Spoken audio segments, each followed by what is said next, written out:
Salam alaikum. Alors j'espère que vous allez bien pour ce jeudi 12 décembre. Je vous disais hier soir que j'allais lire Les Jumeaux Croche-Morts. Tout en fait, j'ai absolument pas ouvert le livre. Je me suis endormie littéralement presque immédiatement, voire immédiatement.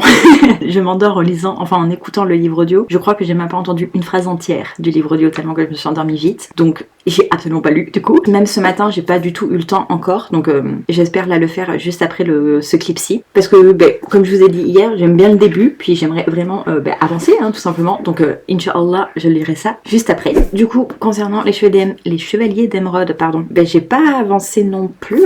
Si je crois que ce matin, j'en ai écouté un tout petit peu. Mais j'ai pas grand chose de plus à en dire. Il y a eu un événement qui... En fait, il y a un personnage qui est hyper important, à qui il est arrivé quelque chose de hyper important également. Et sauf que ça me dérange pas qu'il soit arrivé ce qu'il est arrivé. Ce qui me dérange un petit peu, c'est la façon dont c'est arrivé, parce que c'est rempli de facilité scénaristique. Autant dans la raison pour laquelle c'est arrivé, la manière dont c'est arrivé, la réaction des personnages autour. Ça se voit en fait que ça sert le scénario et du coup c'est une facilité scénaristique. Et ça me dérange parce que je trouve que, en plus c'est un personnage qui, franchement, il aurait mérité tellement mieux que ce qui lui est arrivé ici. Ouais, je trouve ça vraiment un peu nul du coup. Donc j'ai hâte de voir la fin du roman, parce que du coup il nous reste environ 60 pages. J'espère l'écouter relativement bientôt. Donc on va voir ce que ça donne. Voilà pour ça. Donc du coup ce matin, j'ai eu le plaisir de me réveiller à 1h du matin. Je comprends pas pourquoi je m'endors aussi rapidement le soir, si c'est pour me réveiller aussitôt. Parce que je crois que je me suis endormie, il était 21h30, quelque chose comme ça. Donc pourquoi m'endormir si tôt? Pourquoi être aussi fatiguée? Tout ça pour me réveiller 4 heures après. Je ne comprends pas. Et franchement ça me saoule parce que du coup ça fait que je suis pas forcément efficace dans ce que je veux faire après. Parce que forcément je suis rincée. Et j'aimerais dormir en fait plus de 4 heures.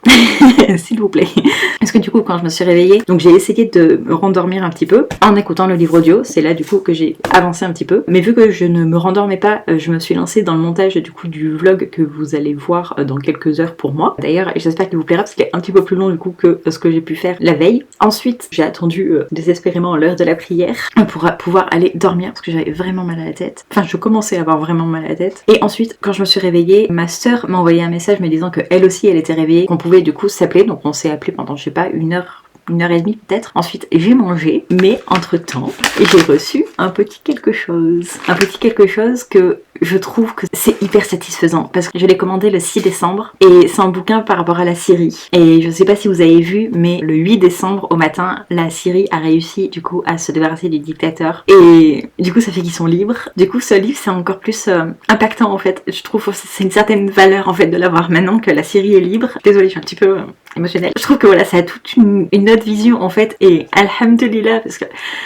la Syrie est libre. C'est quelque chose d'assez fou et d'assez incroyable qu'on vit là. Voir toutes ces familles qui sont réunies, tous ces prisonniers qui sont libérés, c'est alhamdulillah, alhamdulillah, alhamdulillah. Et je suis très contente du coup de recevoir ce bouquin à ce moment-là. En fait, je trouve que c'est absolument parfait. Parce que dans cette histoire, on suit une jeune Syrienne. Elle est étudiante en pharmacie et en fait, à cause de la guerre, elle va devoir faire du travail de médecin en fait. Et on voit toute la difficulté que c'est. Et elle va se poser la question de est-ce qu'elle doit quitter la Syrie ou pas, parce que sa belle-sœur, je crois, est enceinte et pour protéger le bébé, il faudrait quitter la Syrie. Mais d'un autre côté, avec ses compétences de médecin, elle peut aider la Syrie, enfin aider les Syriens. Donc du coup, elle est un petit peu balancée comme ça et c'est un roman qui fait beaucoup parler de lui sur les réseaux, qui fait beaucoup pleurer. Et vu le sujet, c'est pas étonnant. Vous voyez que c'est un sujet qui me tient un petit peu à cœur, même si je lis relativement peu sur la Syrie, mais c'est un sujet quand même qui tient à cœur, un peu comme la Palestine. Il faudrait que je lise plus d'ailleurs sur la Syrie. Sauf que c'est un sujet, là c'est vraiment sur le sujet de la guerre, donc c'est un sujet encore plus compliqué. C'est un sujet qui je sais va me faire pleurer, même si c'est pas tire-larme, je sais que je vais pleurer parce que c'est la guerre, parce que c'est tellement compliqué ce qu'ils vivent, parce que c'est tellement inhumain ce qu'ils vivent que on peut pas rester insensible en fait face à de telles épreuves. Je suis tellement contente d'avoir ce bouquin, vous avez pas idée. Du coup, voilà la réception du jour et alhamdulillah, alhamdulillah. Donc je vais en profiter pour faire le livre au hasard. Donc un livre au hasard. Ouais mais non, je l'avais remis là dans ma pile à lire juste parce que je l'ai en anglais, que j'ai jamais lu en anglais, et je l'ai même en arabe. Mais sinon je l'ai déjà lu, donc je vais pas le compter. Ah, Shades of Magic. Donc Shades of Magic. Moi je l'ai en anglais, donc j'ai la saga complète en anglais, enfin sauf le spin-off qu'ils ont sorti il y a 2 ans maintenant je pense en France, ou l'année dernière. Bref, donc c'est de V.E. Schwab, c'est une autrice que j'aime beaucoup. Mais ici, dans Shades of Magic, donc c'est une trilogie à la base, et on suit en fait, je sais pas du tout comment il s'appelle par contre, Kel, qui est l'un des derniers voyageurs, et en fait dans cet univers il y a 4 Londres, des Londres qui ont des couleurs différentes parce qu'ils ont des capacités magiques différentes. Le noir, entre autres, n'a pas de magie, je crois. Et en fait, je sais pas trop pourquoi, mais il doit faire passer un objet d'un Londres à l'autre, sauf que c'est pas très légal apparemment, et c'est pas non plus sans danger, donc ça a l'air vraiment très très cool. J'en entends que du bien de cette saga. De toute façon, voilà, je fais un petit peu confiance quand même à l'autrice, donc j'ai très très hâte de le découvrir. Il y a juste que c'est en anglais, donc comme d'habitude, j'ai mis un peu plus de temps à sortir, mais franchement, j'espère vraiment le découvrir relativement bientôt.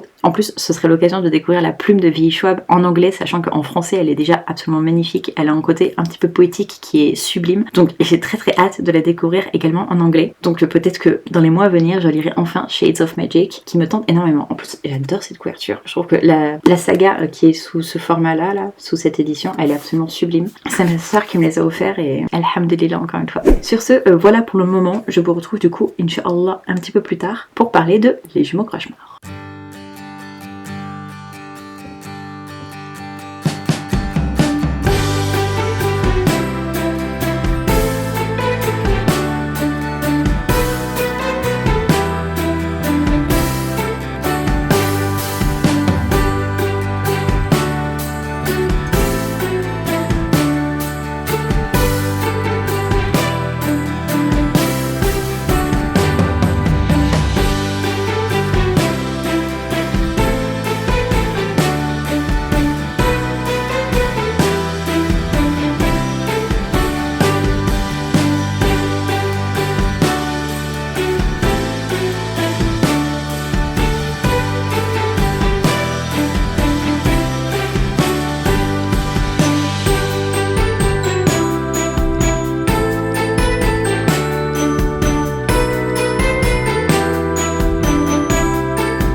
Donc là il est 8h du matin le lendemain, je viens pour clôturer le petit vlog.